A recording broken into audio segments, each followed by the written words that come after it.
रामचंद्र जी की जय।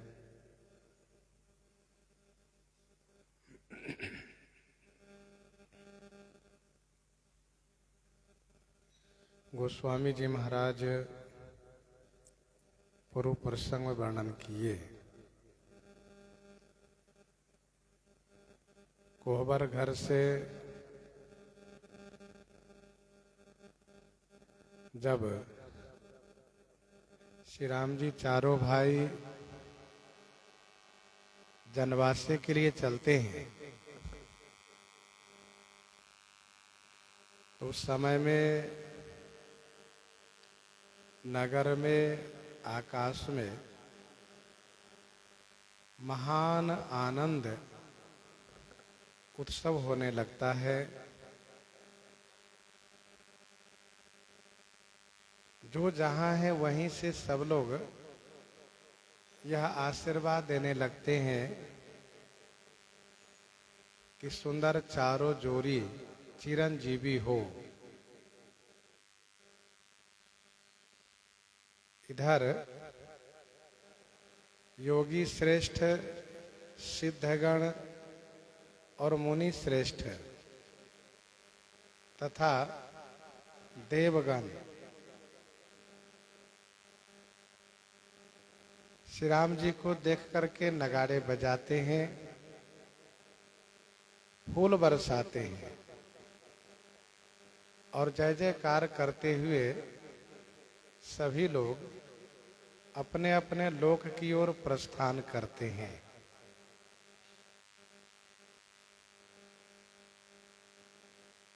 जनवासे में जब चारों भाई अपनी अपनी बहुओं के साथ पहुंचते हैं तो शोभा मंगल मोद भरी उमगेव जनु जनवास। शोभा मंगल और आनंद से भर करके मानो जनवासा उमड़ पड़ता है।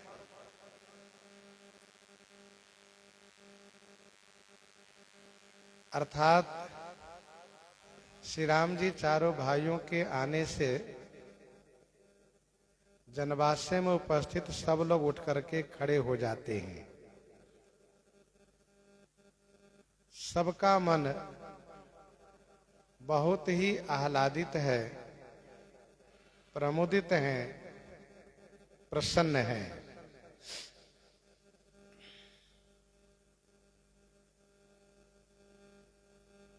पुनि जवनार भई बहु भांति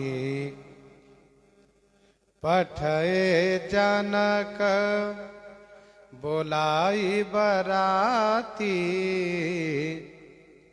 पठये जनक बोलाई बराती। पुनि जवनार भई बहु भांति। पुनि माने फिर, बहु भांति बहुत प्रकार से जवनार भई। श्री जनक जी महाराज बारातियों को बुलावा भेजे।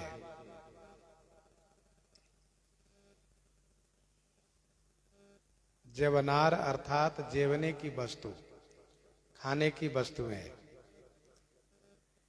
बहुभांति अर्थात बहुत प्रकार से बनाई गई। महाराज श्री जनक जी बारातियों को बुलावा भेजते हैं।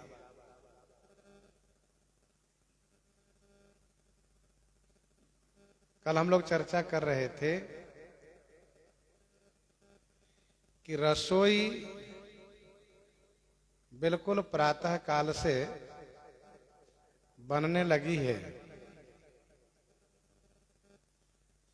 ऐसा नहीं समझना चाहिए कि रात्रि में ही रसोई बना दी गई थी, क्योंकि रात की बनी हुई रसोई बासी हो जाएगी और फिर उसमें वह स्वाद नहीं रहेगा।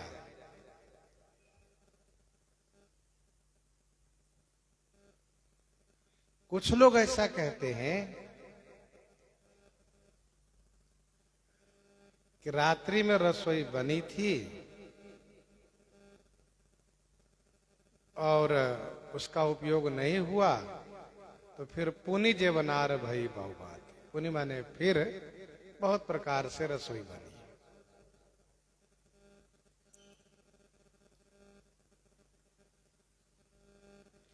पुनि का मतलब यहां दोबारा अर्थ करना प्रसंगोचित है नहीं। अच्छा, ऐसा भी नहीं कि बाराती कल ही आई है, बाराती महीनों से ठहरी हुई है। समय समय पर भोजन और साधु शाही भाषा में बेयारू, बाल भोग, ये सब होता है, हो रहा है। जिस समय जो भोजन होना चाहिए वह सब हो रहा है। तो ऐसा नहीं है कि रात्रि में रसोई बनी थी और इसके बाद फिर रसोई बनाई गई, सो बात नहीं है। उन्हीं का मतलब यह है कि विवाहोपरांत फिर बहुत प्रकार से रसोई बनी, ये इसका मतलब है। जैसे जनक सुता दिखाई पुनि दिन ही, पुनि माने फिर। शिविका रुचिर साज पुनि ल्याए, इन सब जगहों पर पुनि शब्द का प्रयोग है। तो विवाह संपन्न होने के बाद फिर रसोई बनी है। अच्छा, विवाह के बाद की जो रसोई की चर्चा है वह महत्वपूर्ण है। इसको कहते हैं कलेवा।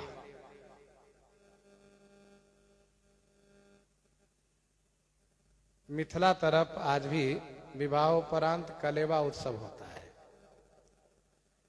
और वैसे भी श्री राम विवाह उत्सव मनाने के बाद जब कलेवा उत्सव होता है तो अयोध्या जी में भी आप कुछ प्रमुख मंदिरों में दर्शन कर सकते हैं।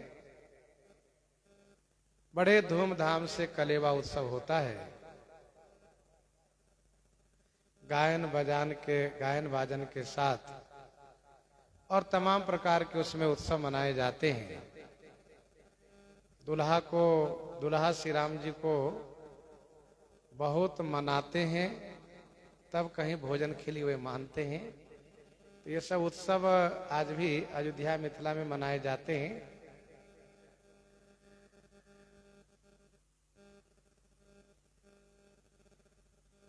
तो पुनि जेवनार भई बहुभांति, पठये जनक बोलाई बाराती। यहां पर जेवनार में बाराती की प्रधानता है। यद्यपि इस कलेवा में दुल्हा सरकार समधी जी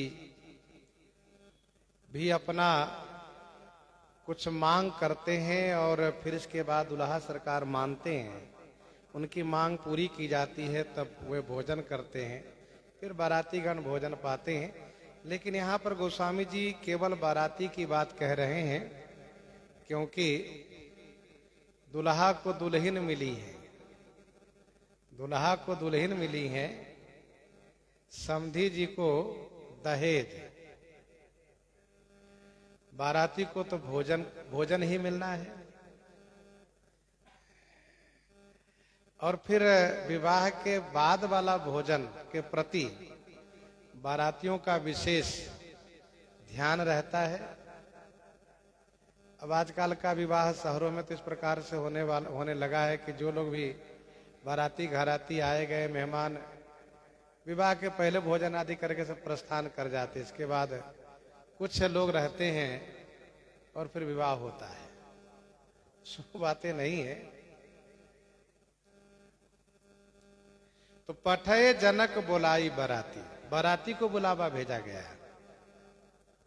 रूप ही दंपति मातु धन पिता लोक विख्यात, उत्तम कुल बांधव चाहे भोजन चाहे बारात।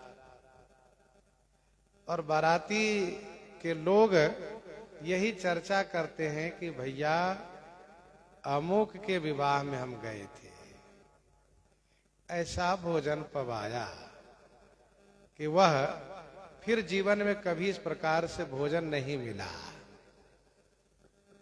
तो श्री राम जी के विवाह में जो बाराती लोग हैं वे तो हमेशा जीवन भर ये याद रखेंगे, क्योंकि नित्य नूतन सुख लखी अनुकूले सकल बारातिन मंदिर भूले। मंदिर भूल गए थे रास्ते के ही सम्मान और स्वागत तथा भोजन व्यवस्था में, तो फिर जनकपुर की व्यवस्था के लिए कहना ही क्या है। गोस्वामी जी ने यह भी कहा कि कोई भी इस भेद को नहीं जान पा रहे हैं। सकल जनक कर करहि बखाना, विभव भेद कछु को न जाना। किसी को कुछ भी पता नहीं चला। निज निज बास बिलो की बाराती, सुर सुख सकल सुलभ सब भांति। तो ये सब व्यवस्था पहले की है, और आज तो विवाह उपरांत का भोजन है जो याद रखने वाला भोजन है। तो गोस्वामी जी बारातियों के भोजन की विशेषता को वर्णन कर रहे हैं। भोजन में बाराती की प्रधानता, लेकिन इसका मतलब ये नहीं केवल बाराती, साथ में समधी जी भी हैं, दूल्हा सरकार हैं, सब आ रहे हैं। परत पावड़े बसन अनुपा, सुतन समेत गवन कियो भूपा। परत पावड़े बसन अनुपा, सुतन समेत गवन कियो भूपा। परत पावड़े बसन अनुपा। अनुपा बसन, पावड़े परत। अनुपम वस्त्र पावड़े में बिछाए जा रहे हैं। भूपा चक्रवर्ती महाराजा श्री अवधेश जी सुतन समेत गवन कियो, अपने चारों पुत्रों के सहित गवन कियो माने प्रस्थान किए।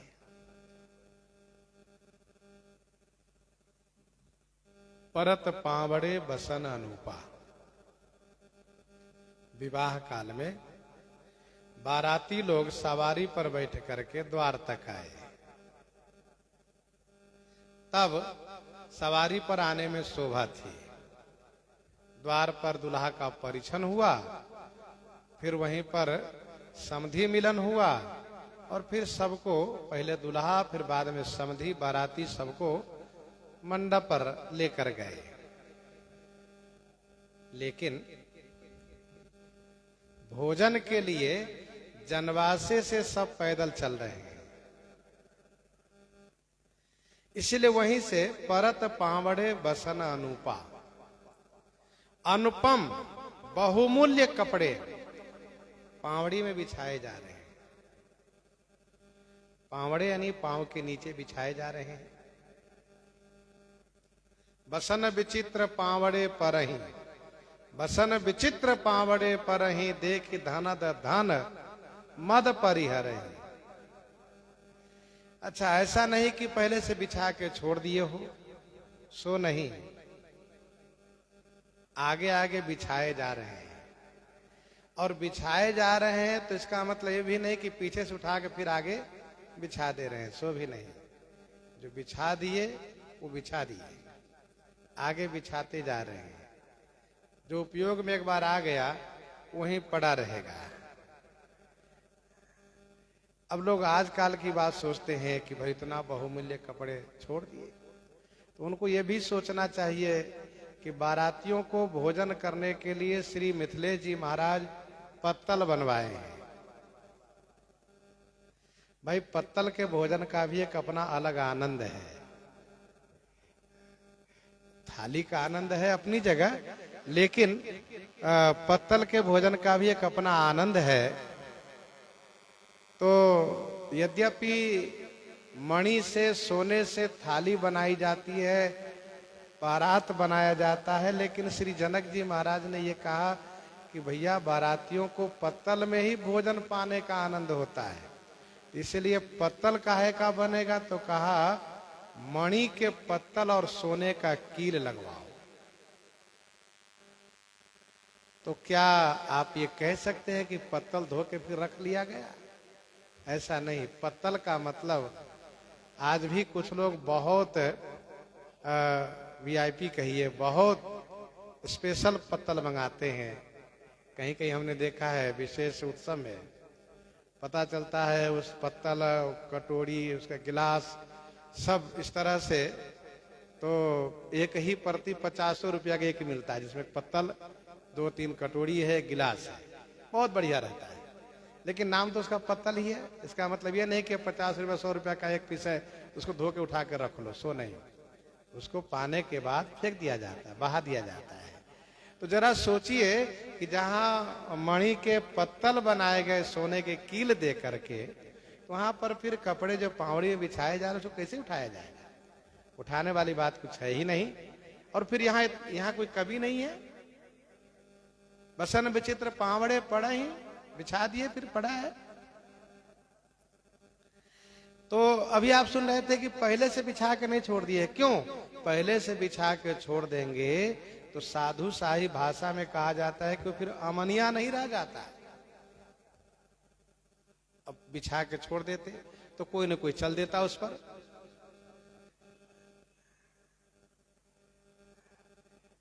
इसलिए साधु शाही भाषा में कहा जाता है अमनिया और सामनिया। अमनिया का मतलब वह किसी का स्पर्श से बचा हुआ है, किसी से स्पर्श नहीं हुआ है, और सामनिया का मतलब स्पर्श हो चुका है। तो उसी समय बिछाए जा रहे हैं और उस पर बाराती लोग चल रहे हैं। श्री चक्रवर्ती जी महाराज अपने पुत्र और बाराती के साथ चल रहे हैं।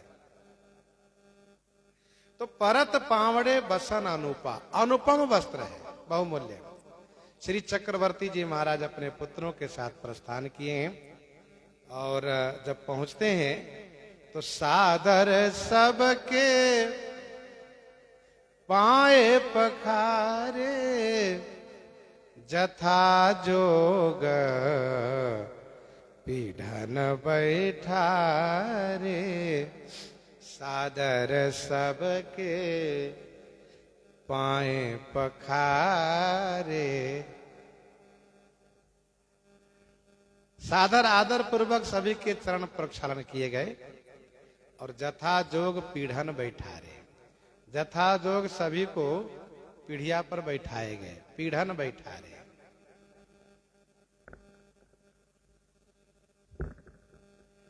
आज बाराती के लोगों से कहा जाए कि भाई सबको पांव धोना पड़ेगा, बेचारे जूता मोजा को लेकर परेशान हो जाएंगे, कहाँ रखें, क्या करें।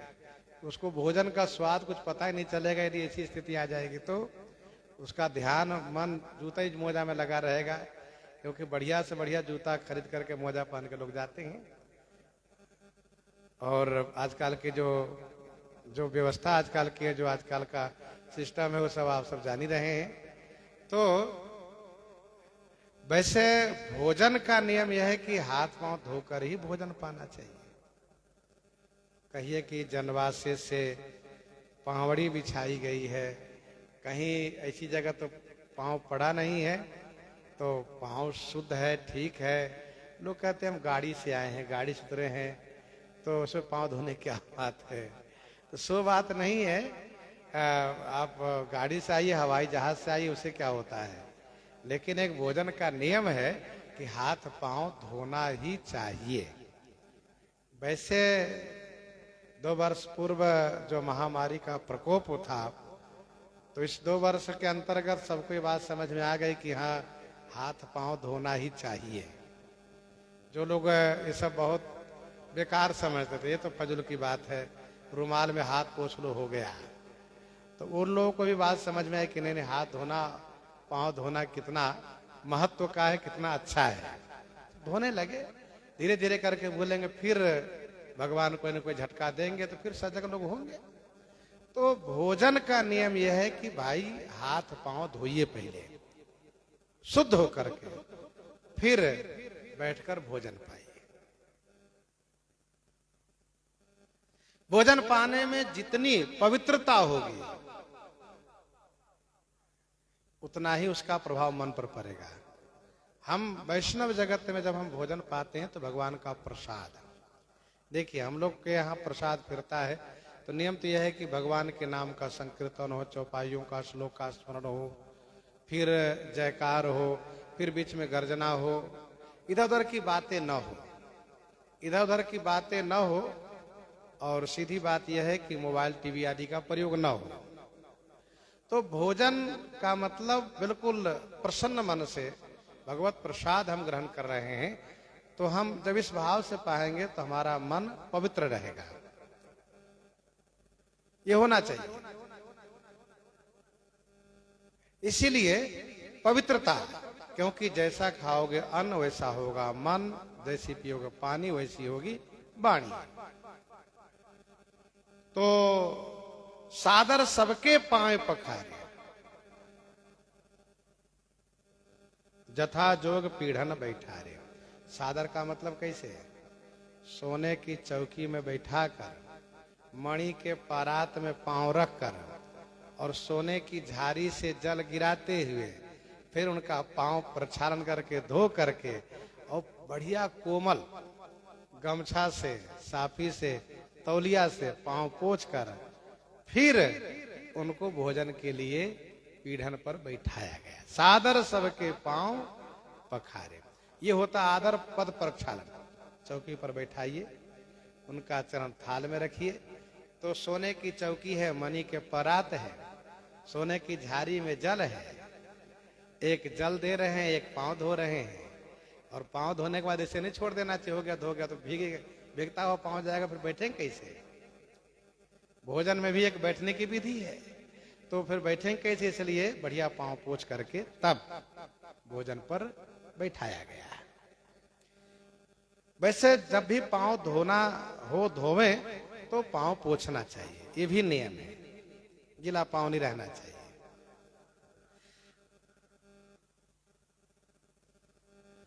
और जब हम महापुरुषों को, गुरुजनों को जब अपने महल पर, अपने घर पर बुलाते हैं और जब उनका हम पद प्रक्षालन करते हैं तो उस जल को क्या करते हैं? महल पर छींटते हैं। चरण सलिल सब भवन सिंचावा। अच्छा, विनय पत्रिका 57 पद में गोस्वामी जी ने लिखा कि चरण धोवन का बड़ा महात्म है। जब हम गुरुजन महापुरुषों को बुलाते हैं, उनका जब पद प्रक्षालन करते हैं तो वह चरण धोवन कैसा है? तो विनय पत्रिका 57 में पढ़ना चाहिए, साधु पद सलिल कलमस सकल, मतलब साधु पद सलिल, साधु के चरण का जो जल है वह समस्त कलमस पापों को नष्ट करने वाला है। साधु पद सलिल निर्धूत कलमस सकल, साधु पद सलिल निर्धूत कलमस सकल। जथा जोग पीढ़न बैठारे, जथा जोग पीढ़िया पर बैठाए। देखो, आचार विचार का पालन होना चाहिए। हम आचार विचार जब छोड़ देते हैं तो फिर हमारा मन दूषित होने लगता है। आचार विचार सदाचार का पालन होना चाहिए। यहाँ पर पीढ़न बैठारे का मतलब यह है कि स्पर्श दोष से बचाना है। पंगत में हम बैठ रहे हैं तो हम बैठे ठीक है, लेकिन जब पीढ़न पर बैठेंगे तो स्वाभाविक है कि सबकी पीढ़ियां अलग अलग होगी, और पीढ़ियां अलग होगी तो स्वाभाविक है कि स्पर्श दोष बचेगा। तो ये शुद्धि पवित्रता पर विशेष ध्यान देना चाहिए। जब हम अपने रहन सहन में पवित्रता पर, शुद्धि पर ध्यान रखेंगे तो फिर हमें किसी प्रकार से कोई बाहरी अपवित्र जो तत्व है वह स्पर्श नहीं कर सकता, छू नहीं सकता। तो जथा जोग पीढ़न बैठारे, सबको पीढ़िया पर बैठाए। धोए जनक अवधपति चरना, शील स्नेह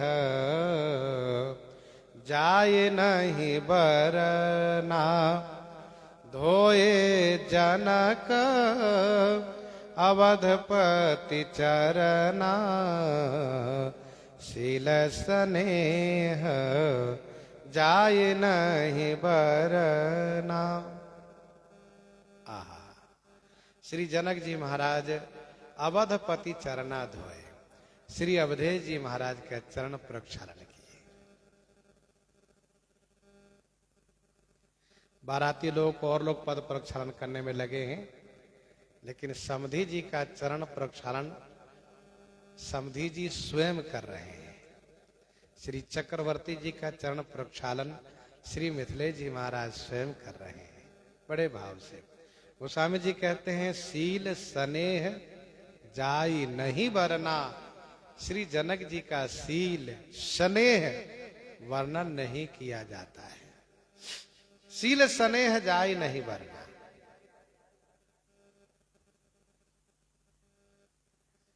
धोए जनक अवधपति चरना। शील स्नेह जाए नहीं बरना। शील नेत्र में होता है।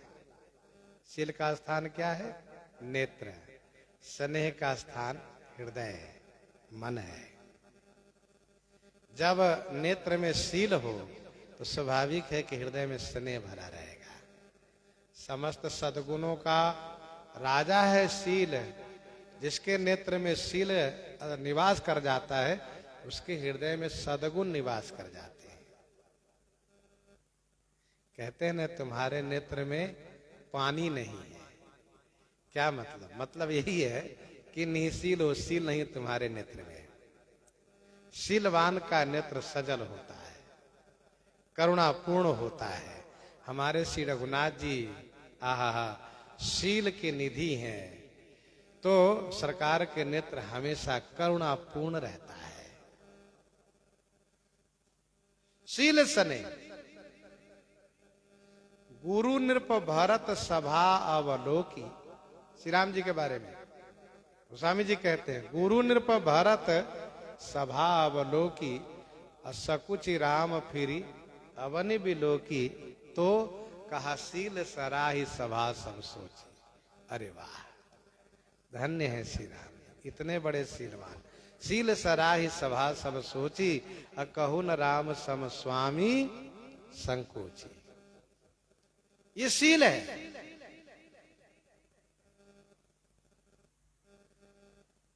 शीलवान व्यक्ति कहता कम है, लेकिन सामने वाले व्यक्ति को समझ में वो ज्यादा आ जाता है।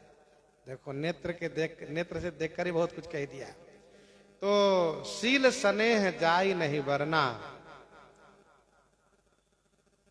श्री चक्रवर्ती जी महाराज अपने समधी श्री जनक जी के शील स्नेह से इतने प्रभावित हो जा रहे हैं कि अब इनके हृदय में यही भाव बना रहेगा कि हमारे समधी जी बड़े शीलवान हैं। अब कोई भी इनसे मिलेगा तो उनसे ही चर्चा करेंगे, भैया हमारे समधी जी तो बड़े महान हैं। जनक स्नेह शील करतूती। जनक स्नेह शील करतूती। नृप सब भांति सराह विभूति। विभूति की सराहना बाद है, पहले शील स्नेह शील। जनक स्नेह शील करतूती। श्री चक्रवर्ती जी महाराज श्री जनक जी के शील स्नेह को वर्णन करने में आगे चल करके भाट जैसे बन जाएंगे। जैसे एक भाट होता है, उनको जब बहुत मान सम्मान मिलता है, जहां देखो तो केवल उसी की बड़ाई करता रहता है, तुरंत बड़ाई शुरू कर देता है। वैसे श्री चक्रवर्ती जी महाराज रणिवास में पहुंचेंगे जब अयोध्या जी में, तो सुनिएगा वहां पर जनक राज गुणशील बड़ाई। प्रीति रीति सब भांति सुहाई। बहुविधि भूप भाट जिमि बरनी। रानी सुनी प्रमुदित सब करनी। रानियों को सुन सुन करके बड़ा आह्लाद होता रहा। अरे वाह, तभी तो आप समधी जी के प्रेम में बंधे रह गए महीनों, हम लोग भुला ही दिए थे आप। तो महाराज कहते क्या करें, हमारे समधी जी ऐसे हैं। समधी जी की बड़ाई, समधी जी में खोए रहते हैं श्री चक्रवर्ती जी। तो गोस्वामी जी कहते हैं, धोए जनक अवधपति चरनाशील, स्नेह जाय नहीं बरनाशील, स्नेह जाय नहीं बरना। दिखावा में तो है कि पानी से पांव धो रहे हैं, पर वस्तुतः स्नेह जल से श्री जनक जी महाराज समधी जी का पद प्रक्षालन किए। बहुरी राम पद पंकज धोए, जे हर हृदय कमल मह गोये।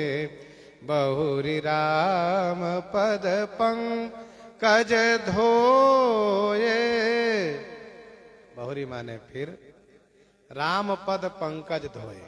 श्री राम जी के पद पंकज माने चरण कमल को धोए। बहुरी माने फिर श्री राम जी के चरण कमल को धोए।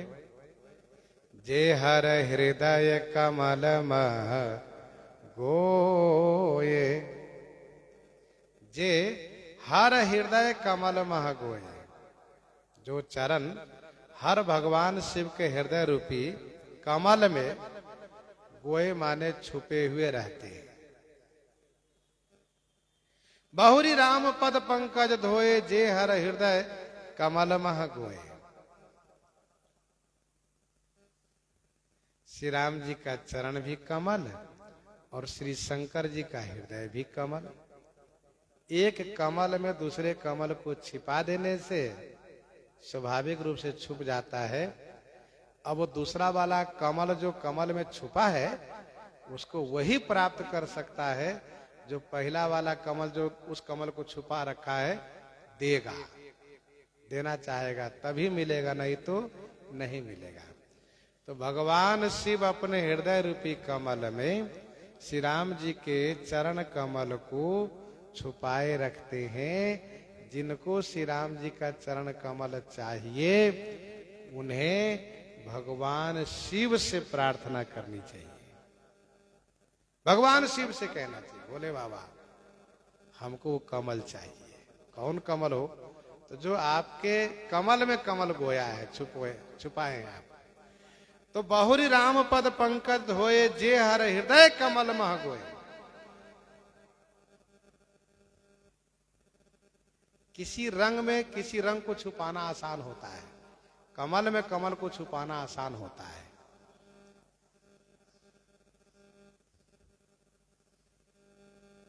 भगवान शिव का हृदय कमलवत है, जे हर हृदय कमल, और ये निर्मल स्वच्छ कमल है। ये हर उर सर सरोज पद जेई, हर उर सर सरोज पद जेई। तो भगवान शिव का हृदय तालाब भी और कमल भी है, दोनों बातें कही जा रही है। श्री राम जी का कमल, श्री राम जी का चरण कमल उसमें छुपा हुआ है। भगवान शिव जी, भगवान भोलेनाथ छुपाए हुए हैं। छुपाए हुए का मतलब यह है कि श्री राम जी का चरण कमल श्री शिव जी की कृपा से ही मिलेगा। जेहि पर कृपा, जेहि पर कृपा न करहि पुरारी, सो न पाव मुनि भगति हमारी, सो न पाव मुनि भगति हमारी। श्री जनक जी महाराज श्री राम जी का चरण कमल प्रक्षालन किए और इसके बाद तीनों भाई राम सम जानी, तीनों भाई राम सम जानी, धोए चरण जनक निज पानी, धोए चरण जनक निज पानी। तीनों भाई राम समझानी, धोए चरण जनक निज पानी।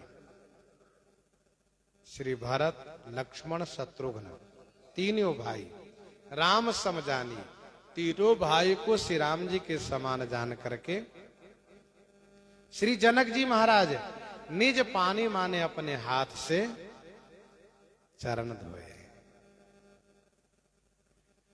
तीनों भाई को श्री राम जी के समान ही जान करके श्री जनक जी महाराज अपने हाथ से चरण प्रक्षालन किए। धोए चरण जनक निज पानी। वास्तव में तीनों भाई श्री राम जी के समान ही हैं, श्री राम जी के भाई हैं।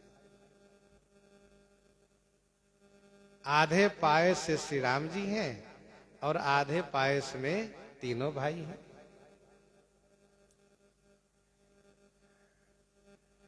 तो तीनों भाई राम समझाने। भगवान श्री राम जी का अपना अंश है, अंशन सहित देह धरी ताता, करिहौ चरित भगत सुख दाता।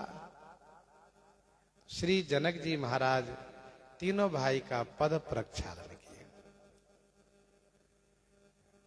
आसन उचित सबहि निरपदीन है, बोली सूप कारी सब लीन है। आसन उचित सबहि निरपदीन है। श्री कुशर ध्वज जी महाराज साथ में हैं, ध्यान रखिएगा। श्री जनक जी महाराज के साथ में इनके छोटे भाई भी हैं। आसन उचित सबहि निरपदीन है। निरप महाराजा श्री जनक जी अपने भाई के सहित सबको उचित आसन दिए। यहां पर पीढ़न और आसन दोनों बातें कही जा रही है। बाराती में उच्च कोटि के ऋषि मुनि ब्राह्मण लोग हैं, उन सबको पीढ़िया दिए, पीढ़े पर बैठाए गए। बाकी जो क्षत्रिय बिरादरी के लोग हैं उन सबको उचित आसन दिए। व्यवहार में यथोचित व्यवहार किया जाता है। जो जही लायक सो तही राखा, जथा जो। सूपकारी, सूपकारी माने रसोईया। सूप कहते हैं दाल को। जिनको दाल बनाने आ जाए वह रसोईया है। अब तो जब से कुकर चला है तब से दाल बनाने में कोई कठिनाई नहीं रह गई लोगों में। नहीं तो दाल बनाने में लोगों को सोचना पड़ता था और सबसे दाल बनती भी नहीं थी। पता चला कि दाल सिद्ध नहीं हुई, अथवा दाल सिद्ध हुई तो फिर उसमें कोई ना कोई कमी रहेगी, लग गई, दाल लग गई। तो और कहीं कहीं का जल ऐसा भी रहा कि वहां के जल से दाल को सिद्ध होना ही नहीं था। तो दूर दूर से कहीं से उसके लिए जल मंगावे, इसमें दाल सिद्ध करेंगे। तो दाल बढ़िया बन जाए तो समझ लो भोजन का आनंद आ जाता है। भोजन में दाल की प्रधानता है। अब लोग समझते नहीं, इसलिए दाल को लोग किनारे करने लगे। दाल की बड़ी प्रधानता है। वैसे स्वास्थ्य के लिए और शक्ति के लिए दाल की बड़ी आवश्यकता है। और दाल भी वो भी स्वस्थ है तो उसके लिए अरहर की दाल, बीमार है तो उसके लिए मूंग की दाल, ये भी बात है। और दाल तो फिर दाल ही है, लेकिन ये दो दाल जिसमें स्वस्थ है तो उसके लिए अरहर की दाल। तो सूपकारी, सूपकारी माने दाल को बनाने वाला रसोईया। जिनको दाल बनाने आ गया वो सब बनाना जान गया। तो इसीलिए रसोई के शास्त्र का नाम है सूप शास्त्र, दाल बनाने का शास्त्र। तो सब रसोईया को बुला लिए श्री जनक जी महाराज।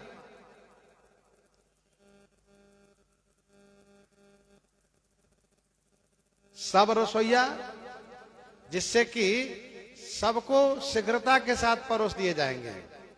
ऐसा ना हो कि बैठे रहे लोग सोचते रहे, एक चीज परोस दिए गए अब दूसरे चीज के लिए इंतजार करें, प्रतीक्षा करें, सो नहीं। रसोईया में जितनी स्फूर्ति हो पाने वाले को उतना ही आनंद आता है, और स्फूर्ति के साथ साथ विनम्रता भी हो। आगे सुनिएगा। तो बोली सूपकारी सब लेने, सब रसोईया को महाराज बुलाए और महाराज ने कहा तो सब रसोईया लोग लग गए पवाने में। सादर लगे परन पनवारे, सादर लगे परन पनवारे, कनक कीलमणि पान सवारे, कनक कीलमणि पान सवारे। सादर लगे परन पनवारे, सादर माने आदर पूर्वक, पनवारे परन लगे, पनवारे माने पत्तल, परन लगे माने गिराने लगे, देने लगे। पत्तल कैसा है तो गोस्वामी जी कहते हैं मणि पान कनक कील संवारे, मणि के पत्ता है और सोने के कील से सजाए गए हैं।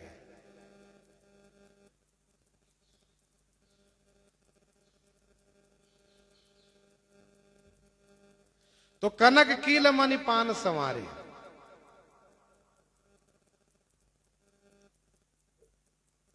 सादर लगे परन पनवारे, बड़े आदर के साथ पत्तल दे रहे। ध्यान दीजिएगा, फर्श है, फर्श है, गच है, पक्की भूमि है, और पत्तल कहा पत्तल मणि और सोने से बना है।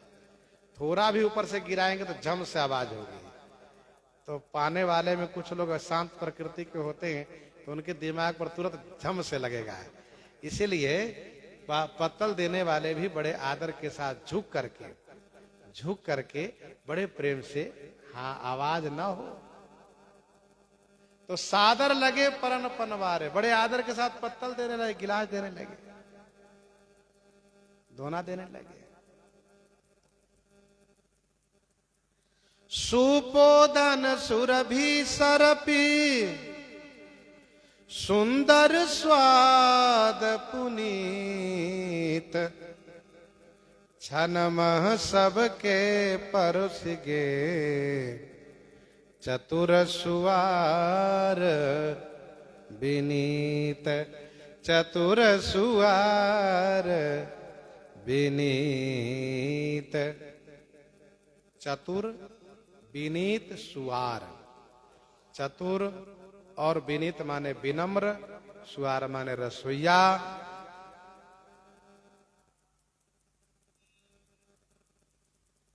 सुपोदन सुरभि सरपी, सुंदर स्वाद पुनीत, छनमहु सबके परोस गे। चतुर विनीत सुवार माने रसोईया, सुंदर स्वाद, सुंदर देखने में सुंदर, पाने में स्वादिष्ट, और विचार करने पर, समझने पर पवित्रता, आचार विचार में पवित्रता। सुपोदन, सूप माने दाल, ओदन माने भात, सुरभि सरपी, सुरभि माने गौ, सुरभि माने गौ, और सुरभि माने सुगंध। तो गौ के सुगंधित घी, गौ के सुगंधित घी, सुरभि सरपी, सरपी माने घी, छनमहु सबके परोस गए, एक क्षण में सबके सामने परोस दिए। वाह, रसोईया हो तो ऐसे कि सबके पास गरम गरम दाल भात घी मिल गया। ऐसा ना कि परोसते परोसते भीड़ में पता चला इधर ठंडा हो गया, तो पाने वाले में बेमजा हो गया, कह रहे अभी आनंद नहीं रहा। तो छनमहु सबके परोसी गे, चतुर सुवार विनीत, एक क्षण में सबको परोस दिए। पहले रसोईया की बात सुनिए। रसोईया कैसे हैं? चतुर। चतुर का मतलब वो परोसते समय समझ रहे हैं कि इनको कितना देना चाहिए। सब उम्र के लोग हैं, नहीं कि पूरे पत्तल भर दिए महाप्रसाद ऐसे। एक बात मैं बताऊं, अब याद आती है वो बात, जब दास छावनी में रहता था तो छावनी के बड़े पुजारी साकेतवासी श्री बजरंग दास जी महाराज महाप्रसाद फेरते थे। इतनी स्पीड में, इतनी स्फूर्ति में, पूछिए मत। 4 लोग पहुंचाने में लगे रहते थे, 4 लोग पहुंचाने वाले हो, अकेले ही परोस रहे हैं। एक बार झुके तो फिर झुके, लेकिन विशेषता ये थी कि पता नहीं कैसे देख लेते थे किसके थाल में कितना महाप्रसाद देना चाहिए। छोटे है तो थोड़ा, बड़े है तो ज्यादा, हिसाब से देते चले गए, खटाखट फटाफट। तो चतुरता का मतलब यह है कि उतना ही दे जितना कि ये पा सकते हैं और ये खुश रह सकते हैं। अब कोई ऐसे है जिनको ज्यादा दे दीजिए, उनका दिमाग वैसे खराब हो जाता है, पूरा थाल भर दिया, पागल है ये, तो सो नहीं। और चतुराई किसमें कहा? चतुराई दूसरी ये है कि इस प्रकार से दे कि बाहर ना गिरे, उतना ही उसी हिसाब से दे कि पत्तल में अंदर ही रहे, नहीं कि बाहर बिखर गया तो पाने वाले को बुरा लगता है। ये रसोईया की चतुराई है। क्या चतुराई है? एक तो पत्तल में उतना ही दे जितना कि उनको अच्छा लगे, पा सके, खुशी हो। दूसरी बात, बाहर न गिरे। अब रही बात विनम्रता की, तो लोग ऐसा कहते हैं कि चूल्हे के पास बैठने वाले को वैसे दिमाग गर्म रहता है, लेकिन दिमाग गर्म नहीं होना चाहिए। भोजन कराने वाले में मातृत्व भाव होना चाहिए। भले ही वो पुरुष हो और महिला हो तो बातें अलग है, उसमें मातृत्व भाव होना चाहिए, वात्सल्य। तो विनम्रता होनी चाहिए, चिड़चिड़ापन न हो। ऐसा ना तुरंत चिड़चिड़ा जाए, डांट दे, वो नहीं, थोड़ा सा मांग लिया डांट दे। वो स्वामी तुलसीदास जी की जीवनी में है, जूते में खीर मांगा तो नाराज हो गया रसोईया, बवाल शुरू कर दिए। श्री नाभा गोस्वामी जी को आना पड़ा, क्या बात है? अरे तो पागल बाबा जी, बताओ, जूता मर खीर मांग रहा है। एक साधु थे, वो एक डबल पत्थर लगा के बैठे थे, तो उनको देने में रसोईया नाराज हो गए। डबल पत्थर क्यों लगा के बैठे हो? कहा ये सोटा के लिए है, सोटा के लिए, ब्यारू, ये उसके लिए, उसके नाम पर पारस, लाठी का पारस लेते हो। रसोईया नाराज, झगड़ा कर लिए वहीं। तो भाई रसोई बनाने वाले थोड़ा ठंडे दिमाग के हो तो और अच्छा रहता है। तो विनीत का मतलब विनम्र हो, चिड़चिड़ाए ना, नाराज ना हो। जितना मांगे, जितना बार मांगे उतना ही देना चाहिए।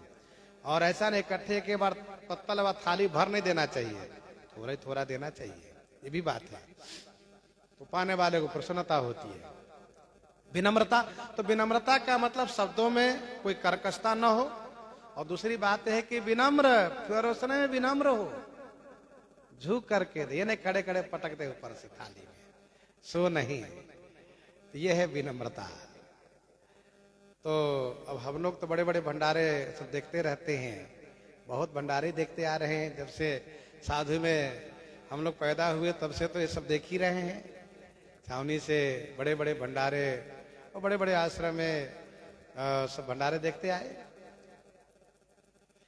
और धीरे धीरे करके श्री राम बल्लभा कुंज से लेकर के जानकी महल, सियाराम, श्री रामहर्षण कुंज, खाक चौक, बड़े बड़े आश्रम। तो चतुर सुआर विनीत, विनम्रता होनी चाहिए, ये रसोई गुण होना चाहिए। अब आइए भोजन के ऊपर। सूप, सूप माने दाल, ओदन माने प्रसाद, महाप्रसाद। कुछ लोग चावल कहते हैं, जब तक सिद्ध न हुआ तब तक चावल है, सिद्ध होने के बाद उसका नाम है महाप्रसाद, भात। तो दाल बढ़िया अरहर की हो, और ध्यान रहे छिलका वाला ना हो। क्यों? क्योंकि छिलके वाले को देखने में अच्छा नहीं लगता है। भाई प्रसाद पाने में देखने में अच्छा लगे, तो छिलका रहित दाल का एक अलग दर्शन होता है, छिलके वाले ठीक नहीं दिखता है। यहाँ पर छिलका रहित दाल है।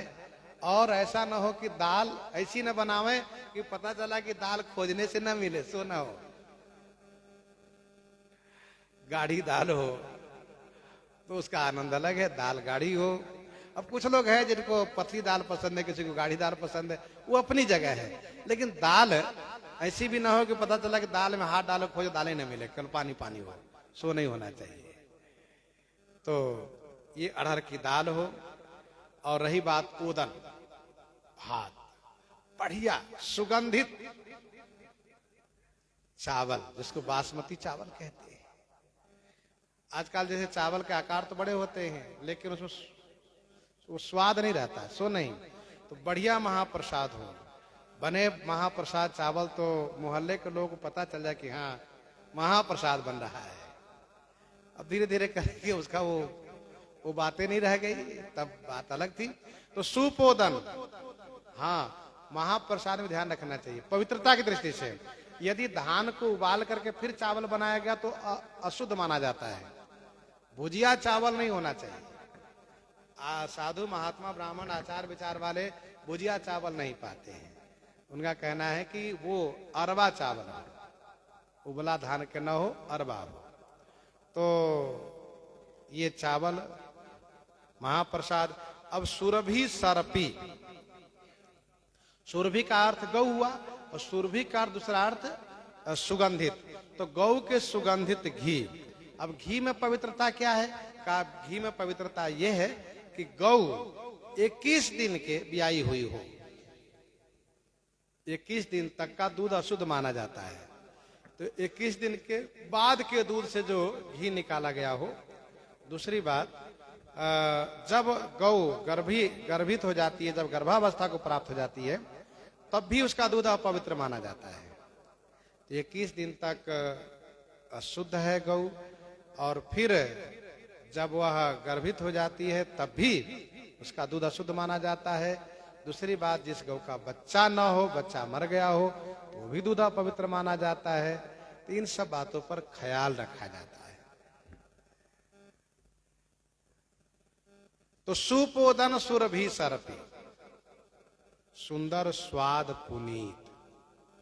दाल में मसूर का दाल हमारे यहाँ साधु महात्मा लोग प्रयोग में नहीं लेते हैं। और जैसे कि खास करके अरहर, मूंग है, उड़द है, इनका प्रयोग में करते हैं। मसूर को वर्जित किए। यहां पर रसोई भोजन में पहले क्या परोसा गया? सुपोदन सुरभि सरपी, दाल भात घी। बाकी पूरी कचौड़ी पकौड़ी तिलौड़ी दनौरी और चटनी सब्जी और फिर इसके बाद मिठाई खीर आदि जो भी है, इस सब का, इन सभी को परोसना बाद में। पहले दाल भात घी ये परोस दिए गए, और परोसने के बाद शुरू हो गया पाना। ये विवाह के बाद का भोजन है।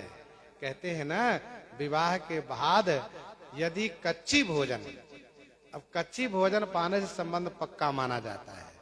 अब कच्ची भोजन तो यदि कहो, साधु लोग कहेंगे तो लोग कहेंगे देखो कच्ची का मतलब भात न सिद्ध हुआ हो, दाल न सिद्ध हुआ, वो कच्ची। ऐसा नहीं साहब, ये कच्ची भोजन साधु साई एक बोली है। कच्ची दाल भात को कच्ची भोजन कहा गया है। कच्ची कह लीजिए, कच्चा कह लीजिए। कच्चा का मतलब ये नहीं कि सिद्ध नहीं हुआ, सो नहीं। हमारे यहाँ साधु लोग आचार विचार में इस बात को मानते हैं कि अन्न, जल और अग्नि, क्योंकि अग्नि से भोजन सिद्ध होता है, तो अन्न जल अग्नि तीनों से जो भोजन बनाओ वो कच्चा है। और जो अग्नि, अन्न और तेल घी से बनाओ वो पक्का है, पक्की भोजन है, पक्की रसोई है। तो इसीलिए साधु लोग कहते हैं, संत महात्मा में कहते हैं कि बताओ रसोई कच्ची है कि पक्की है। पक्की रसोई का मतलब घी तेल में सिद्ध किया गया हो, और कच्ची रसोई का मतलब पानी में सिद्ध किया गया हो, तो कच्ची रसोई है। धीरे धीरे करके सब आचार विचार लोप होता चला जा रहा है। लोग समझेंगे नहीं, बाद में समझाना पड़ेगा। अब ये लोग नहीं समझ पाते हैं कच्ची पक्की मतलब क्या होता है। तो विवाह के बाद दाल भात घी पवाने का मतलब क्या है? इसका मतलब यह है कि दो परिवार का मिलन होता है। दाल अलग बनाई गई, महाप्रसाद अलग बनाया गया। वैसे ही कन्या वाले अलग गांव के, वर वाले दूसरे गांव के, दोनों इकट्ठे हुए। अब जैसे दाल भात को एक पत्तल में रखा गया, वैसे विवाह के माध्यम से एक किया गया। एक तो किया गया, लेकिन उसमें सरसता बनी रहे। ऐसा न हो कि विवाह के बाद फिर खटपट हो जाए, सो नहीं, सरसता बनी रहे, मिठास बना रहे, इसलिए उसमें घी छोड़ दिया गया। सुंदर सुगंधित घी। आजकल की अब कौन सी घी अच्छी, अब क्या कहा जाए। घी बढ़िया जब अपने हाथ से बनाओ तभी मन के लायक घी बनाया जा सकता है। तो सुपोदन सुरभि सरपी। अब यो मान लीजिए कि महाप्रसाद भात एक परिवार, दाल दूसरा परिवार, दोनों को मिलाया गया तो फिर घी छोड़ दिया गया सरस होने के लिए।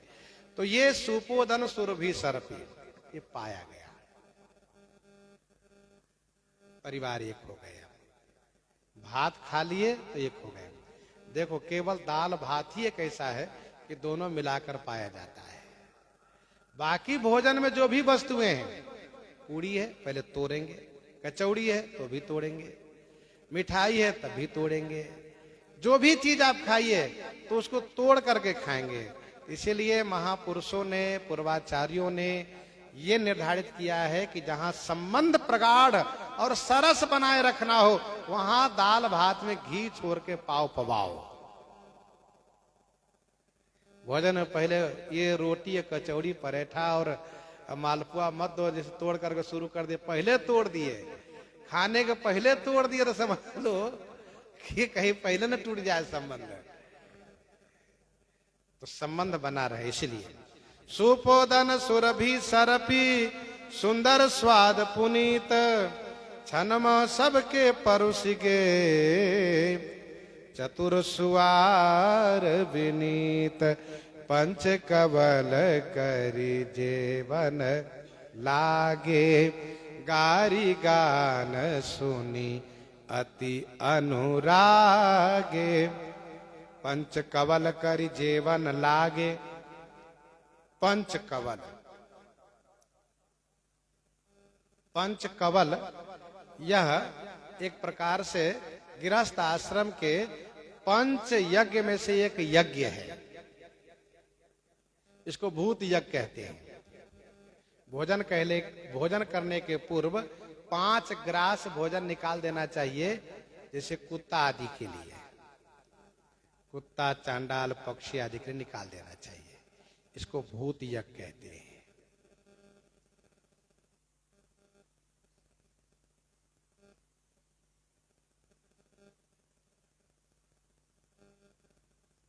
दूसरा भाव ये है,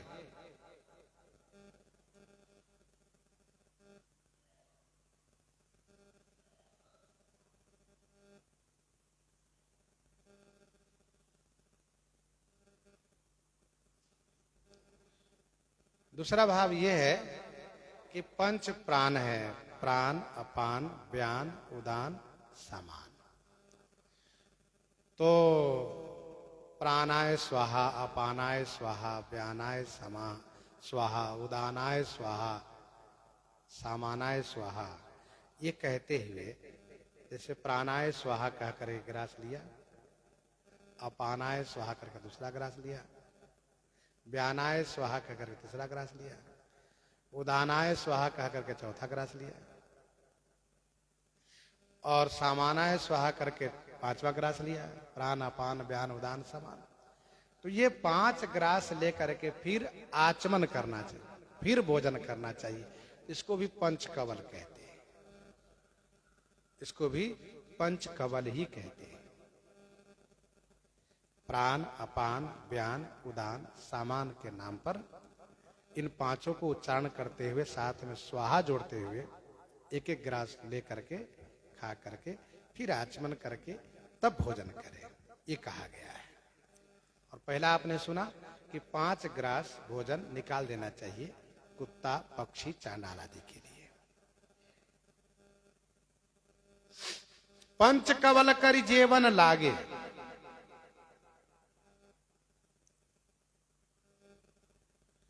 गारी गान सुनी अति अनुरागे।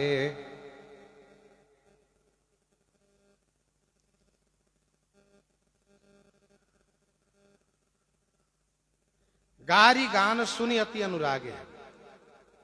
गाली गायन के साथ दी जा रही है, गाली गायन से दी जा रही है। एक गाली दी जाती है रोषात्मक पूर्वक, और ये गाली दी जा रही है प्रसन्नता के साथ गीत पूर्वक। गाई जा रही है गीत, दी जा रही है गाली। अब इस बात पर आगे हम लोग चर्चा करेंगे, अभी दूसरी बात पहले चर्चा कर लें। तो पंच कवल करी जेबन लागे, गारी गान सुनी अति अनुरागे। कुछ पुझौल भी चलता है, जैसे दूल्हे से कुछ पूछे जाते हैं और दूल्हा उसका समुचित उत्तर दें, तब वो भोजन करे, यह अपेक्षा सखियों की सुहासनियों की होती है। और दूल्हा को रोका जाता है कि इसके बारे में बताइए तब खाइएगा, ऐसे नहीं तुरंत पाना शुरू कर दीजिए, सो नहीं। तो कुछ बुझौल होता है, वो बुझौल के बारे में तीन चार दोहे हैं, आप भी सुन लीजिए।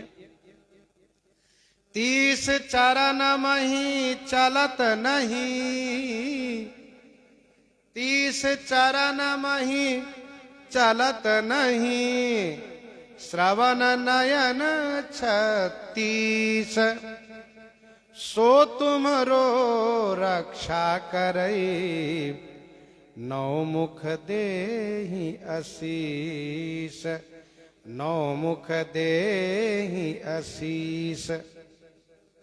30 चरण मही चलत नहीं, 30 पांव है लेकिन फिर भी भूमि पर नहीं चलते हैं। श्रवण नयन 36, श्रवण और नेत्र 36 है। सो तुम्हारो रक्षा करे, नौ मुख देहि आशीष, वह आपकी रक्षा करें, 9 मुख से ये आशीर्वाद देते हैं। ये दोहा है, दुल्हा से पूछा जा रहा है। 4 दोहा है यहाँ पर, क्योंकि 4 दुल्हा है, इसलिए एक प्रश्न चारों से पूछे जा रहे हैं। इसका मतलब क्या हुआ? ये कौन है जो 30 पांव होने के बाद भूमि पर नहीं चलते हैं, आकाशे में चलते रहती है? कौन? 30 चरण में चलत नहीं, श्रवण नयन 36, सो तुम्हारो रक्षा करे, नौ मुख देहि आशीष। तो इसका उत्तर है सूर्य भगवान से। 7 घोड़े हैं, 7 चौक 28, तो चरण 28 तो घोड़े के हो गए, और 2 चरण सूर्य के हुए। सारथी पंगु महाराज हैं, सारथी बिना पांव के हैं। तो घोड़े 7 हैं, 7 चौक 28 चरण वो हुए, 2 सूर्य के, 30 चरण मही चलत नहीं, वहीं पर नहीं चलते हैं। श्रवण नयन 36, श्रवण और नेत्र 36 है, तो 9 चौक 36, सारथी सूर्य और 7 घोड़े, तो 7 8 1 9 9 हो गए, 9 चौक 36, श्रवण नयन 36, सो तुम्हारो रक्षा करे, 9 मुख देहि आशीष, वो आपकी रक्षा करे, 9 मुख से आशीर्वाद दे रहे हैं। यह है सूर्य भगवान। आप भी समझ गए होंगे। घोड़े में 28 चरण, सूर्य में 2, 30 हो गए, और सारथी को साथ में जोड़ करके जब श्रवण नयन को जोड़ेंगे तो 9 चौक 36, सो तुम्हारो रक्षा करे, 9 मुख देहि आशीष। दूसरा दोहा है, चकती सोहै वरुण पै, चकती सोहै वरुण पै, बगहा पै असवार, पला सहित कवि गंग कहै, शुभ हो राज कुमार, शुभ हो राज कुमार। चकती सोहे वरुण पै, बगहा पै सवार। बताइए इसका माने क्या हुआ? पूछा जा रहा है दुल्हा से। चकती सोहे वरुण पै, बगहा पै सवार, पला सहित कवि गंग कहै, शुभ हो राजकुमार। पला माने जोड़ी के साथ आपको शुभ हो, ऐसा सब लोग कह रहे हैं, शुभ हो राजकुमार। गंग कवि कह रहे हैं। तो चकती, वरुण और बगहा का अर्थ समझ लीजिए तो बात समझ में आ जाएगी। च माने चक्र, क माने कमंडल, और ती माने त्रिशूल। चकती। च से चक्र, क से कमंडल, ती से त्रिशूल। स्व है वरुण पे, ब से ब्रह्मा, रू से रुद्र, न से नारायण वरुण। बगहा पर असवार, बगहा पर असवार मतलब ब से बसहा, ग से गरुड़ और ह से हंस। ये कौन हुए? कहा त्रिदेव हो गए। च से चक्र, की से च से चक्र, क से कमंडल, ती से त्रिशूल, शक्ति का अर्थ हुआ। वरुण, ब से ब्रह्मा, रू से रुद्र, न से नारायण। और बगहा पय सवार, ब से बसहा बैल, ग से गरुड़, ह से हंस। ये त्रिदेव, त्रिदेव का अर्थ हुआ न समझाने के लिए बढ़िया। तो ये पूछा गया। तीसरा दोहा सुनिए आप। एक चिड़ैया अटक लटक के, एक चिड़ैया अटक लटक के नदी किनारे चरती है। चोंच तो उसकी सोने की है, चोंच तो उसकी सोने की है, दुम से पानी पीती है, दुम से पानी पीती है। अब आप दुल्हा से पूछा जा रहा है, आप बताइए इसके माने क्या हुआ? ऐसे नहीं भोजन कीजिए, इसके बारे में बताइए, हम सखी की इच्छा है। एक चिड़ैया अटक लटक के नदी किनारे चरती है, चोंच तो उसकी सोने की है, चोंच तो उसकी सोने की है, दुम से पानी पीती है। ये है क्या? का यह है दिया, यह है दिया।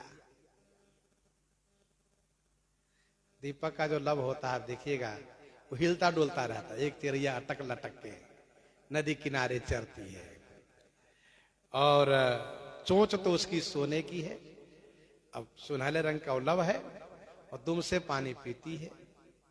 और उस बत्ती के पीछे से तेल को शोषण कर रहा है दिया। वो ये दिया का अर्थ हुआ दीपक। चौथा दोहा है, बाप के नाम से पूत के नाम, बाप के नाम से पूत के नाम, नाती नाम कुछ और, ई बुझौल बूझ के चारों दुल्हा उठई हैं कौर, दुल्हा साहब उठई हैं कौर। बाप के नाम से पूत के नाम, बाप के नाम से पूत का नाम है, नाती नाम कुछ और, ई बुझौल बूझ के दुल्हा उठई हैं कौर। ये है दोहा चौथा। इसका अर्थ क्या है आप बताइए? तो इसके बारे में बताया है महुआ। महुआ, महुआ बाप के नाम से पूत के नाम। पेड़ किसका है? महुआ का। फल का महुआ फल है, और उसका नाती नाम कुछ और। उसका जो बीज होता है नाती साहब, उसका नाम क्या होता है? उसका नाम कोयल होता है, उसको कोयल कहते हैं। महुआ के बीज को कोयल कहते हैं। तो बाप के नाम से पूत के नाम, नाती नाम कुछ और, ई बुझौल बूझ के दुल्हा उठाई है कौर। चारों दुल्हा सरकार उत्तर दिए हैं, जैसे कि एक ने कहा सूर्य, दूसरे ने कहा त्रिदेव, तीसरे ने कहा दीपक, चौथे ने कहा महुआ। पाने लगे। पंच कवल करी जेबन लागे, गारी गान सुनियति अनुरागे। बड़ा अनुराग हो रहा है गाली गान सुन करके, क्योंकि गारी मधुर सुर देहि सुंदरी, व्यंग बचन सुनावही। गारी मधुर सुर, स्वर मधुर है, लयबद्ध है, मधुर स्वर है, लयबद्ध है, संगीत में गाली दे रही है। भोजपुर तरफ एक बार हम गए थे, तो वहां दो लोग झगड़ा करने लगे। तो लगा ही नहीं कि दोनों झगड़ा कर रहे हैं, बाद में समझे कि झगड़ा कर रहे हैं। बोलने के तरीका इतना बढ़िया, मिठास बोलने में। आज कुछ क्षेत्र ऐसे भी है कि जहां जहां प्रेम से बातें ही करने लगता तो झगड़ रहे हैं क्या? अरे नहीं नहीं, ऐसी बातें ऐसी होती है, बाद में खरुशपन और कड़कपन। और भोजपुर की भाषा एक उसमें मधुरता है। तो भोजपुर तरफ जाइए तो वहाँ के एक जो लोकल वहाँ की जो गांव देहात की भाषा है उसमें एक सरसता बहुत है।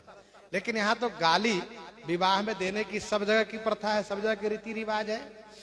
तो मधुर स्वर गारी मधुर स्वर दे ही सुंदरी व्यंग वचन सुना भाई, इसलिए गाली अच्छी लग रही है। विवाह में गाली यदि न हो तो फिर विवाह का आनंद ही नहीं होगा।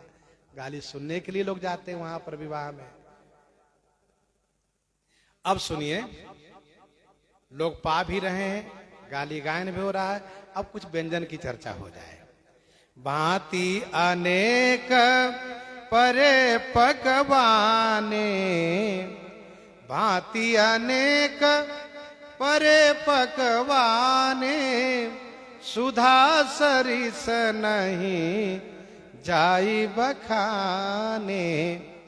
भांति अनेक परे पकवाने।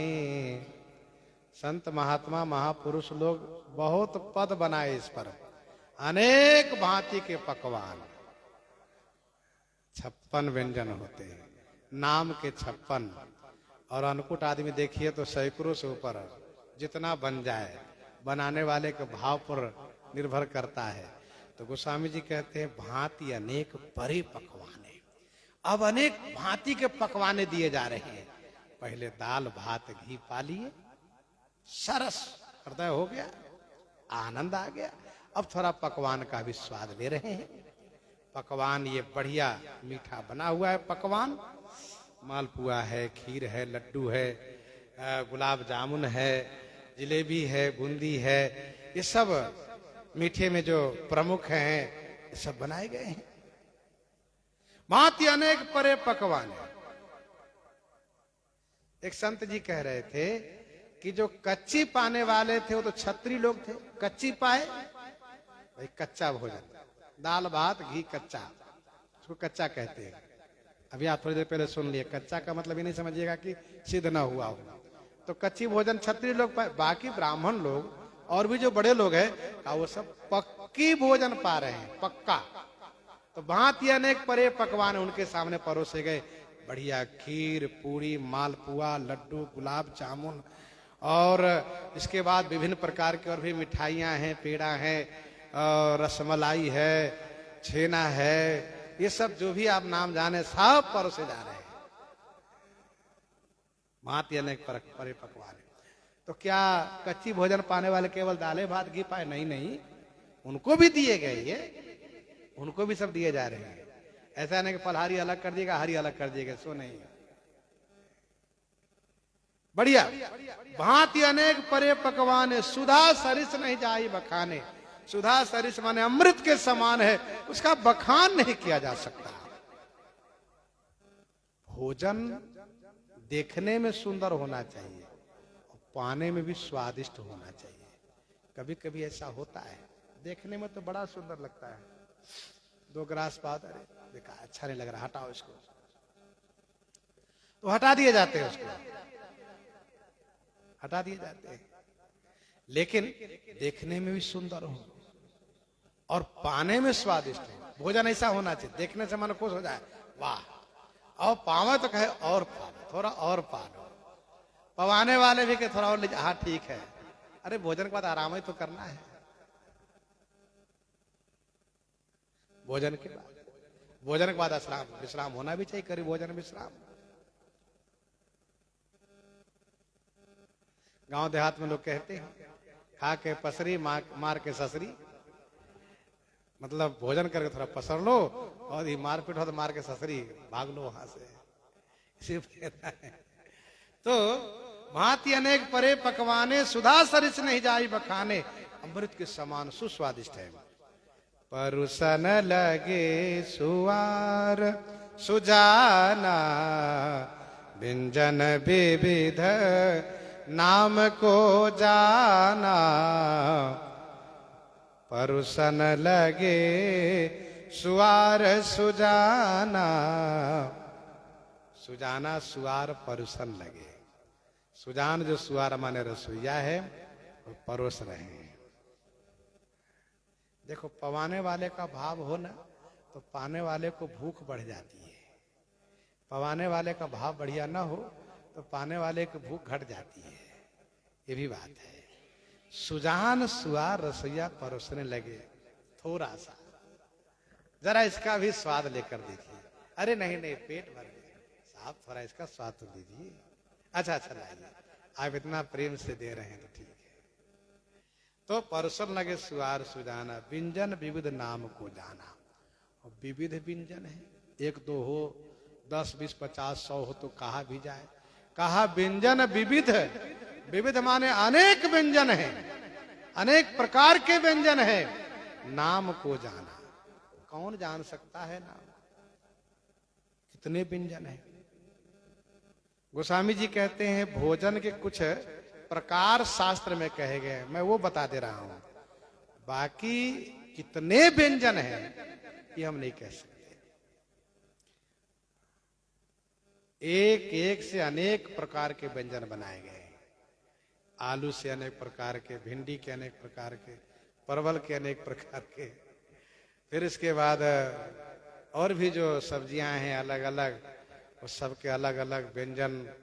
और सब्जी तो है ही है, चटनी है ही, पकौड़ी है, भजिया, इस प्रकार से तमाम प्रकार के व्यंजन विविध नाम को जाना।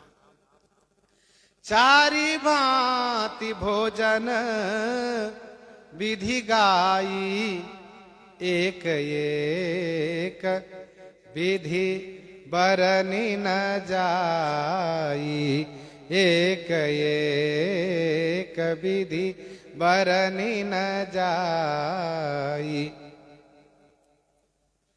चारि भांति भोजन विधि गाई, एक एक विधि बरनी न जाई। चारि भांति भोजन की विधि गाई गई है।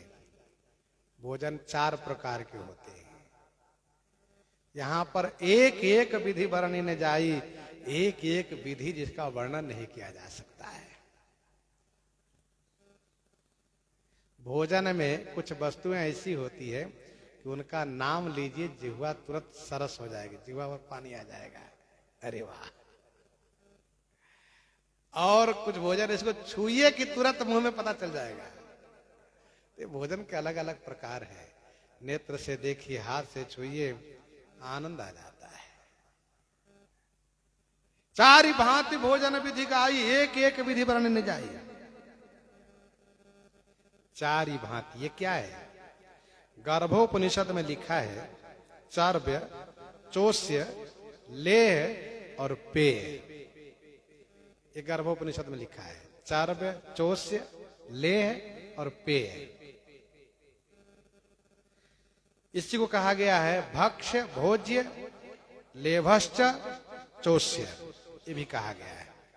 तो चर्व्य, चोष्य, लेह, पेय का अर्थ आप समझ लीजिए। चर्व्य कौन? जो चिबाकर, चबाकर खाया जाए, जिसको मुख में लेने के बाद चबाया जाए, उसको कहते हैं चर्व्य। और दूसरा है चोष्य, उसको हाथ में उठाया और ओठ से चूस लिया, जिह्वा से चूस लिया, वो चोष्य है। चर्व्य, चोष्य। भोजन में अलग अलग, चबा खाने वाला अलग है, चूसने वाला अलग है। और चौथा है लेह। लेह कहते हैं चटनी को चाट कर, जिह्वा से, जिह्वा स्वाद लिया जाता है साहब, चाट कर लिया पाया जाता है, उसको कहते हैं लेह। और पेय क्या है? कहा पेय माने पीने वाला, जो पिया जा रहता है। और भी तमाम प्रकार के, सकरौड़ी एक ठे होता है, खीर है, ये सब छाछ है, सब पीने वाला चीज है, जल है। तो चर्व्य, चोष्य, लेह, पेय। चबाने वाला, चूसने वाला, चाटने वाला, पीने वाला, ये चारि भांति भोजन विधि गाई, एक एक विधि वर्णन जाई। चबाने वाले की विधि नहीं कहा जा सकता, चूसने वाले के, चाटने वाले, पीने वाले इतने हैं। पेय पदार्थ भी अनेक प्रकार के होते हैं। दाल भी पिया जाता है, लस्सी अलग है, छाछ अलग है, खीर अलग है, तो सब अलग अलग। छरस रुचिर व्यंजन बहु जाति, एक एक रस अगणित भांति, एक एक रस अगणित भांति। छरस रुचिर, छरस, छरस माने खटरस, रुचिर माने सुंदर, बहुभांति व्यंजन। सुंदर खटरस बहुत प्रकार के व्यंजन है। एक एक रस अगणित भांति, एक एक रस जो है ना अगणित भांति माने अनेक प्रकार के है।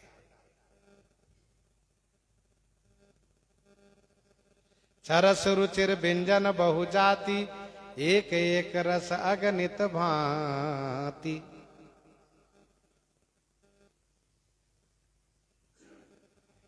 बहुत वर्ष पहले की बात एक याद आती है। अपने हमारे राम जी जो एक बार गुजरात गए थे बहुत पहले,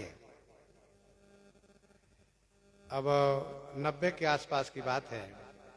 तो उसमें एक ब्राह्मण परिवार गुजराती हम लोग को पवाने के लिए बुलाए थे।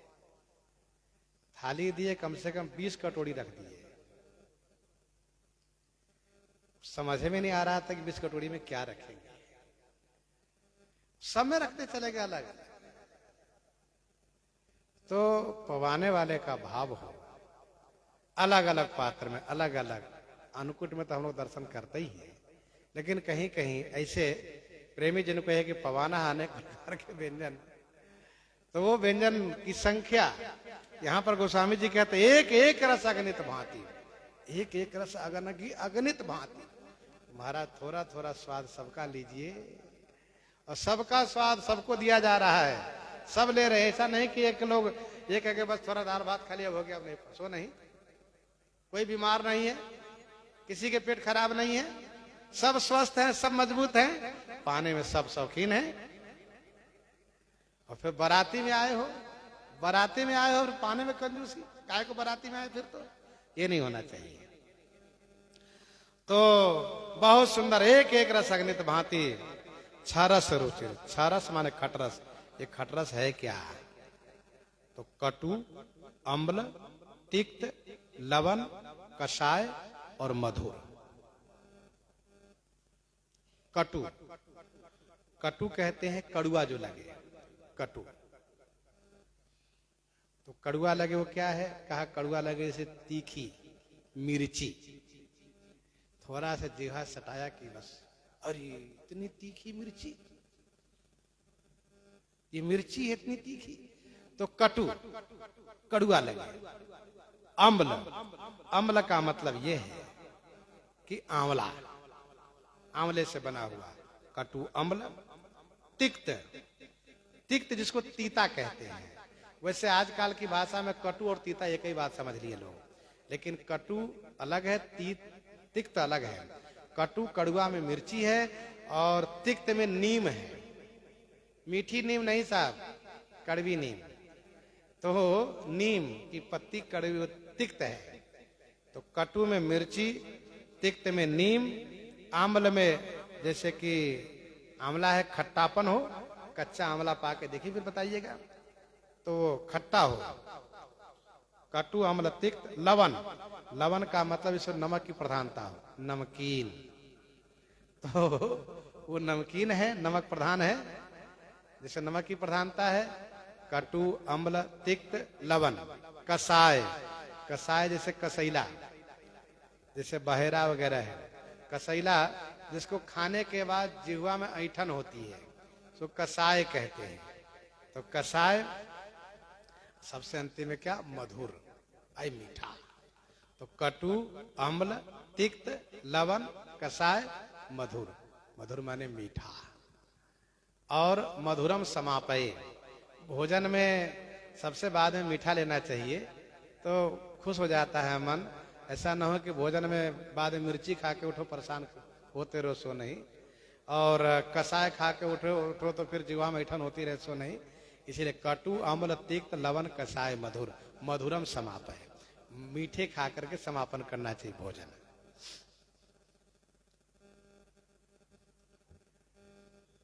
जेवत देहि मधुर धुनि गारी, जेवत देहि मधुर धुनि गारी, ले ले नाम पुरुष अरु नारी, ले ले नाम पुरुष अरु नारी। विवाह की गाली ये होती है, क्या होती है?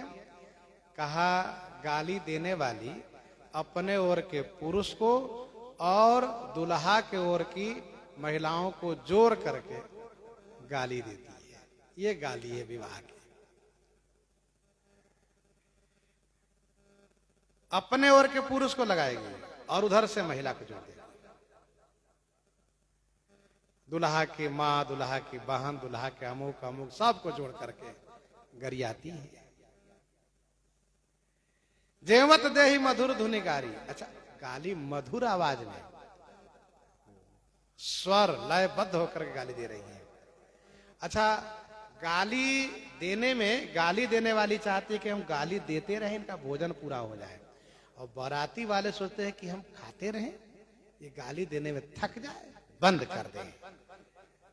ये दोनों में इस प्रकार से स्पर्धा होती है। गारी मधुर सुर देहि सुंदरी व्यंग वचन सुनावे, जेवत देहि मधुर धुनि गारी, लई लई नाम पुरुष अरु नारी। गाली क्या अच्छी चीज है? कहा नहीं, अच्छी चीज तो नहीं है। लेकिन गोस्वामी जी ने एक दोहा लिखा 328 में, दोहावली में। गोस्वामी जी ने कहा कि ब्रह्मा जी महाराज गाली बनाने लगे तो सोचने लगे कि गाली को कैसे बनाऊं। गाली कोई बहुत बढ़िया तो नहीं है, लेकिन कहीं कहीं दोस्ती में, मित्रता में, प्रेम में भी बहुत गाली दी जाती है। अच्छा, कुछ समाज ऐसे वहां गाली में ही बात होती है, कुछ समाज ऐसे, अब नाम नहीं लेंगे, लेकिन कुछ समाज ऐसे कि वहां गाली में ही सारी बातें होती है। कुछ रिश्ते संबंध ऐसे हैं कि जहां दोनों मिलेंगे तो गालिये में बात होगी, बस हर बात में गाली होगी। तो विवाह वाले ससुराल संबंध में गाली होती है, कुछ समाज ऐसे जहां गाली दी जाती है।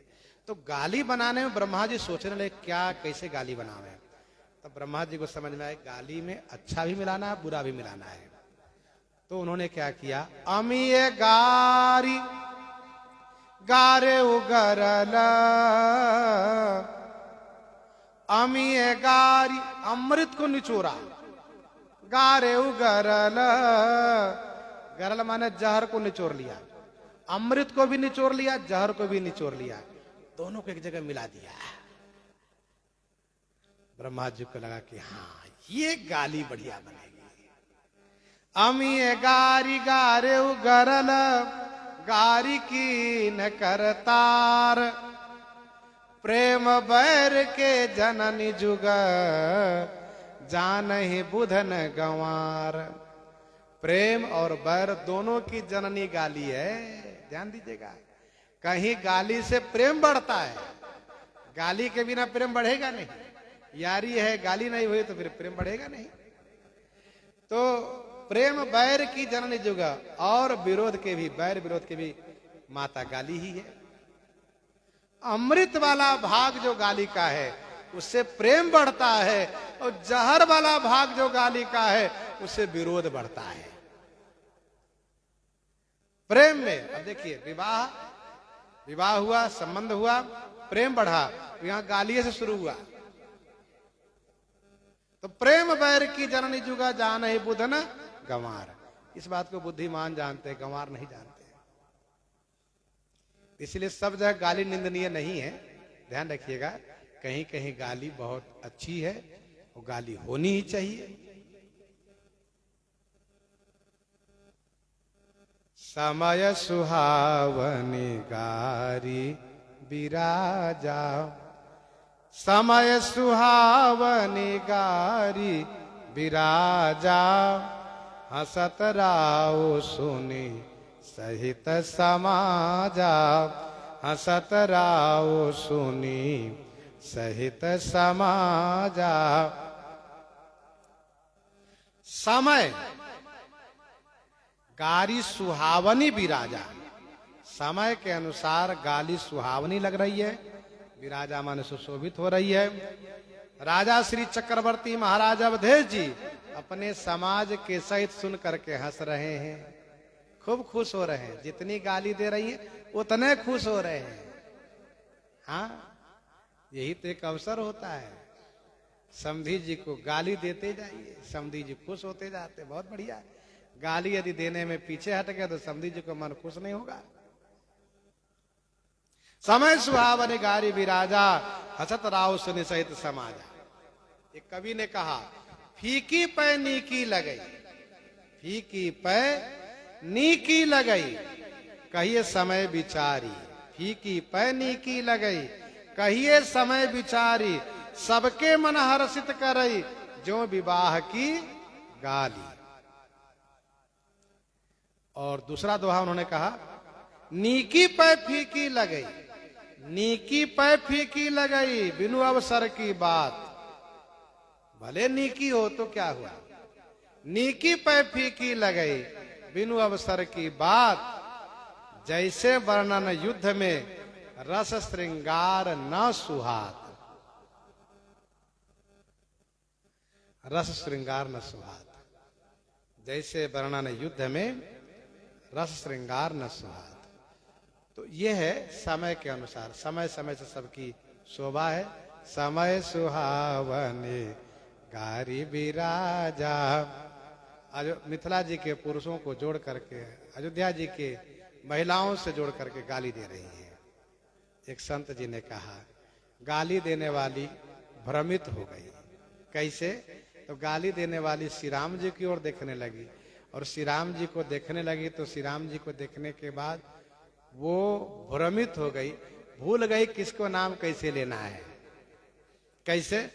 कहा, आज के हाल सुनो सजनी, आज के हाल सुनो सजनी, मड़े प्रगट्यो एक कौतुक भारी, जेवत जानी बरात सब, रघुनाथ लख्यो मिथिलेश अटारी। श्री रघुनाथ को रूप निहारी, श्री रघुनाथ को रूप निहारी, भई मति विभ्रम गावन हारी। अरे भूली गई अवधेश को नाम, भूली गई अवधेश को नाम, सुदेन लगी मिथिलेश ही गारी, सुदेन लगी मिथिलेश ही गारी। अब जब अयोध्या जी की नारी और मिथिलेश जी को जोड़ करके सियाराम जब मिथिलेश जी के यहाँ के मिथिलेश के मिथिलापुरी की नारी को जोड़ करके और अयोध्या के पुरुष को जोड़ करके, नारी अब मिथिला की और अयोध्या के पुरुष पहले दे रही थी, मिथिला के पुरुष अयोध्या की नारी, अब देने लगी मिथिला की नारी अयोध्या के पुरुष। तो सो देन लगी मिथिलेश ही गारी। जैसे ही चक्रवर्ती जी ने सुना, ठहाका मार करके अपने समाज से हंसने लगे कि देखो देखो देखो, ठीक है ठीक, खूब गाओ खूब गाओ।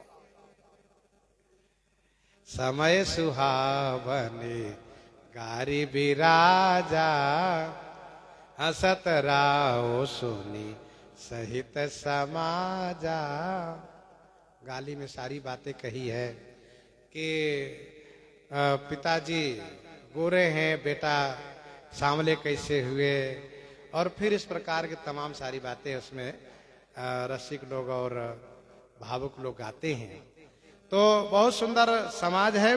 गोस्वामी जी कहते हैं, यही विधि सब ही भोजन की ना, आदर सहित आचमन दीना। ये विधि सब ही भोजन किन्हा। इसी प्रकार से सभी भोजन किए और बड़े आदर के साथ सबको आचमन दिए गए।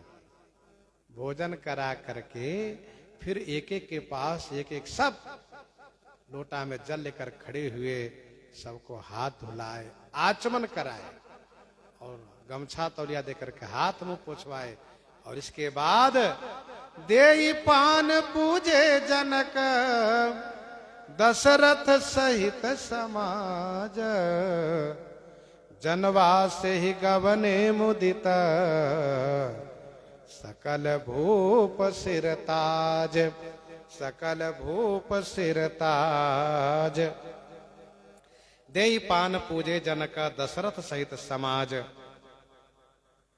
श्री जनक जी महाराज समाज सहित श्री दशरथ जी को पहले पान दिए और पान दे करके फिर माला पहनाए, पूजन किए, सम्मान किए और सब कुछ सम्मान के बाद सकल भूप सिरता श्री चक्रवर्ती जी महाराज अपने समाज के सहित जनवास से मुदित गवने, मुदित माने प्रसन्न होकर के जनवास्य की ओर प्रस्थान किए हैं। नित्य आनंद उत्सव हो रहा है जनकपुर में। प्रसंग को यहीं पर हृदयांगम करते हुए कथा भी यहीं पर विराम की जा रही है, क्योंकि समय दोनों इसी में पूरा हुआ। इन्हीं के साथ आज सीताराम सीताराम।